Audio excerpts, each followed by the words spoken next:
constaté, il y avait 3 corps de métier, j'allais dire, qui étaient ici représentés.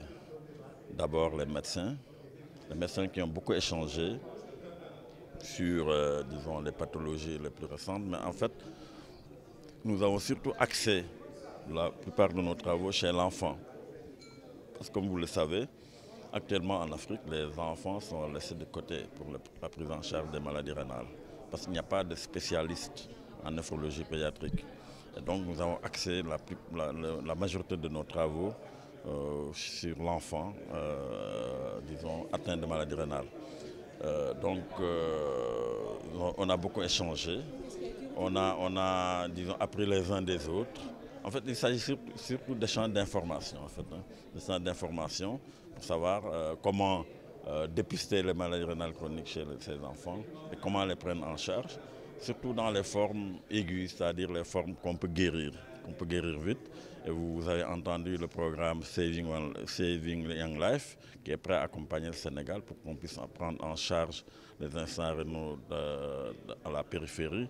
Le programme aussi 0/25, on en a déjà parlé.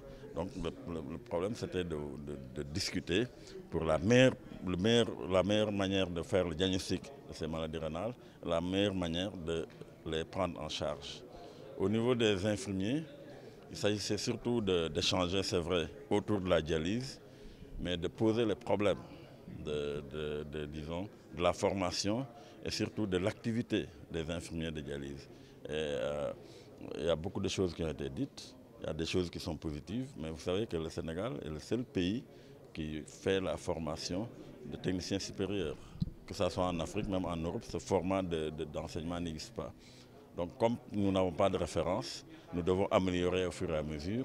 Et dans les perspectives, il est prévu qu'ils se réunissent déjà en comité, disons en comité restreint, pour voir les problèmes actuels et comment y apporter les solutions.